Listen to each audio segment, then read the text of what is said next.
Et yo tout le monde, c'est Hitch5, j'espère que tout le monde va bien. Aujourd'hui on se retrouve encore une fois pour la chaîne Creepitch, pour la suite de la partie 6 qui était très longue de Hublot tout simplement. Si je vous rappelle un petit peu les événements, il venait tout juste de recevoir un coup de fil.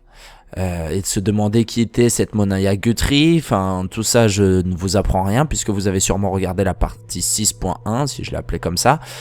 On se retrouve du coup pour la partie 6.2, sans plus attendre, n'oubliez pas de vous mettre dans l'ambiance avec des Pringles, du sopalin, du savon de Marseille si vous en avez, ça peut toujours servir, avec votre main droite et votre main gauche. C'est parti pour Hublot, partie 6.2. Je le sortis de ma poche pour admirer la photo de ma copine qui s'affichait, et que j'avais utilisée pour mon contact. « Hey bébé, quoi de neuf ?»« Jeff, tu dois rentrer » cria-t-elle frénétiquement. « Quoi, est-ce que tout va bien ?» C'est Danny, il était dans la cuve et le rideau de la douche est tombé sur lui et il s'est emmêlé, il est coincé sous l'eau, il ne respire plus. Mon cœur battait si fort que mon corps entier tremblait. Chérie, appelle les urgences, je rentre maintenant, commence le massage cardiaque. Je me suis précipité vers la porte de la salle d'épreuve, je me suis mis à courir dans le couloir jusqu'à l'entrée principale, le téléphone encore à l'oreille, elle pleurait hystériquement. Je ne sais pas comment est-ce possible.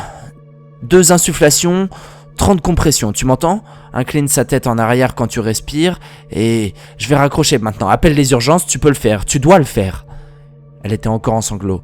Jeff, s'il te plaît, fais-le. J'ai raccroché et immédiatement contacté les urgences. Pendant ce temps, j'étais arrivé à ma voiture et sauté sur le siège avant. J'ai démarré et la voiture a roulé comme si l'urgence était presque critique. J'ai allumé les phares pour éclairer les sirènes et je suis sorti du parking me dirigeant vers la maison. Quelle est votre urgence ? J'ai hurlé mon adresse à travers le téléphone ou alors je pense que je l'ai fait mais je ne sais pas vraiment, j'étais dans les embouteillages un peu perturbé.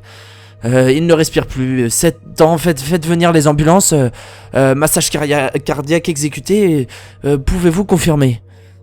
Oui monsieur, je ne comprends pas tout et je vous envoie une ambulance, elle est sur le chemin. J'ai jeté mon téléphone sur le siège passager sans m'être rendu compte que je n'avais pas raccroché. Le moteur grognait alors que ma vitesse montait à 100 km/h sur le tronçon de route ouverte où ma rue semblait endormie. J'ai arrondi un coin de ma voiture, je la sentais s'accrocher à la route. Je me suis arrêté brusquement à l'intérieur de ma maison et j'ai couru jusqu'à la porte du salon. « Marie !» ai-je appelé. « Jeff, c'est ici !» J'ai parcouru le couloir qui a mené à ma chambre. Marie était assise au sol, le dos contre notre lit. Les yeux injectés de sang et le maquillage coulant sur son visage. Elle était une épave, saisissant une bouteille de liqueur si serrée que ses articulations devenaient blanches. « Marie, qu'est-ce qu'il y a ? Où est Danny ?» demandai-je confus et paniqué. Jeff, je pouvais pas. J'ai pas réussi.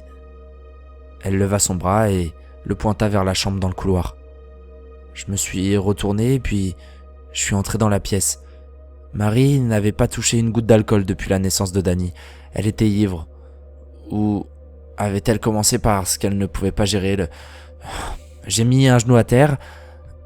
Là, couché sur le sol, mon fils Danny. Ses lèvres étaient d'une nuance pâle bleue, une couleur s'écoulait de son corps inconscient. Non. Je m'approchais de lui pour sentir s'il y avait un pouls. Rien. Je penchai la tête en arrière et fais 2 insufflations profondes dans sa bouche, puis commença à faire des compressions, en les comptant dans ma tête tout en entendant sangloter Marie. Ce qui me paraissait une éternité. Allô, l'ambulance ? J'ai fini par entendre quelqu'un à l'autre bout du couloir. Ici, vite ! J'ai crié. 2 jeunes hommes qui n'avaient pas plus de 30 ans étaient entrés dans la pièce, l'un portant un masque à oxygène, l'autre qui ressemblait à un gros porte-documents en plastique qui devait être le défibrillateur. Je me suis levé et me suis reculé. Le premier homme a placé le masque à oxygène et l'autre a passé les électrodes sur mon fils. Choc, avisé, charge. Le défibrillateur s'est déclenché. Le premier homme a continué à pomper de l'oxygène, le deuxième réglant le cadran du défibrillateur. Prêt pour le choc ? Maintenant, cria l'homme. Il y avait une respiration, un bruit sourd, puis le corps de Danny se secouait sur le plancher. Rien. Choc avisé, prêt pour le choc. Choc ! De nouveau. Une respiration, un autre bruit sourd, mais rien. À ce moment-là, j'ai entendu quelqu'un d'autre clamer dans le couloir. Jeff, je suis ici et je criais. Bill arrivait dans la pièce, respirant lourdement. Jeff, mon Dieu, je suis tellement désolé. Je suis venu aussi vite que possible quand j'ai entendu sur le scanner. Je n'écoutais à peine, mes yeux étaient sur Danny, là, allongé devant moi. Choc avisé, prêt pour le choc. Maintenant. Une respiration, un autre bruit sourd et puis rien. Mais rien qui ne ressemblait à rien. Ensuite, j'ai remarqué que des battements de cœur étaient enregistrés sur le défibrillateur. Oh mon Dieu, ai-je enfin remarqué. Pourquoi ne disait-il rien? Ils doivent l'emmener dans le fond de la... Choc avisé, prêt pour le choc. Non, qu'est-ce que vous faites? J'ai arraché le défibrillateur des mains de l'homme, mais on m'a retenu. J'ai regardé vers le bas dans une panique totale et j'ai vu les bras de Bill autour de ma taille. Maintenant. Non, vous ne pouvez pas, laissez-moi. J'ai regardé avec horreur que les yeux de Danny s'ouvrirent brièvement. Ils ont regardé autour de la pièce dans une panique et ensuite enfermé les miens. Le bruit du choc avait résonné dans la pièce et les yeux de Danny se retournèrent dans leurs orbites, révélant seulement les côtés blancs avant de se refermer. Non, qu'est-ce que vous avez fait? J'ai lutté contre Bill pour me libérer, mais je ne pouvais pas sortir. J'ai regardé avec horreur que les battements du cœur n'apparaissaient plus sur l'appareil. C'était redevenu à zéro. Choc avisé, prêt pour le choc. Il y avait de la fumée depuis l'endroit où les électrodes avaient été collées sur la peau de Danny. Arrêtez ça, vous êtes en train de le brûler. Ils ne sont même pas gênés et criaient clairement cette fois-ci. Maintenant. La fumée devenait de plus en plus épaisse. S'il vous plaît, arrêtez, je vous en prie. Maintenant, choc. Puis les yeux de Danny se mirent à s'ouvrir de nouveau. La pièce était submergée par le chaos et la fumée qu'avait causé le défibrillateur. Je pouvais sentir les brûlures qui étaient formées sur la peau de Danny et cela me rendait malade, au point que j'y étais presque ballonné. La fumée se révélait sombre et épaisse, entassant le plafond de la pièce. Sous le masque à oxygène, je voyais ses lèvres bouger, mais je ne pouvais pas l'entendre. « Papa ?» me dit-il. « Maintenant !» Le corps de Danny avait explosé. La pièce était remplie de sang et de morceaux d'os ainsi que de chair. Le sang avait revêtu le sol et avait éclaboussé contre les murs et le plafond. Je me retrouvais là, dans le choc et l'horreur, incapable de bouger ou de parler. J'étais couvert de sang et de morceaux de peau déchiquetés. Certains étaient accrochés à ma joue ou dans mes cheveux. Je regardais avec dégoût les ambulanciers qui étaient complètement propres et qui se préparaient à envoyer de nouveau un choc sur le reste du cadavre de Danny. Choc avisé, prêt pour le choc. Oublou. Ma tête était allongée contre la table et la lumière qui reflétait les murs blancs était presque en train de m'aveugler. Mon téléphone sonnait. Je regardais la chambre avec étourdissement. De la sueur froide et de la panique régnaient. Mon cœur battait à 1000 à l'heure. Finalement, le téléphone cessait de sonner, puis j'avais repris mes esprits. Je me suis endormi sur le casier d'épreuves. Ma tête était tombée entre mes mains et faisait de longs soupirs. Puis j'ai réalisé ce qui s'était vraiment passé. Et j'ai cherché frénétiquement mon téléphone. Je me suis retourné, puis il est pris dans ma poche, qui était sur le dos de la chaise. Appel manqué, Marie.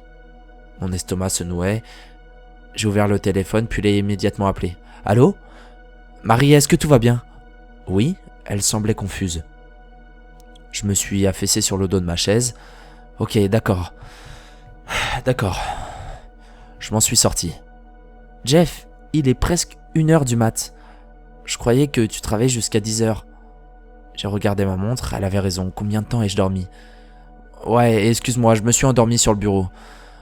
J'ai lâché un petit rire, nerveux sûrement. Vraiment bien ça, Jeff, bravo. Je pouvais entendre son sourire à travers le téléphone. Contente que tu utilises l'argent des impôts dans du bon travail. J'ai de nouveau rigolé. Tu sais ce que c'est le travail, hein, j'en ai beaucoup. Je sais, a-t-elle répondu. Puis, je fis une impression hyperbolique de ma voix. D'une certaine manière, tes impôts me paient pour quitter la maison tous les jours.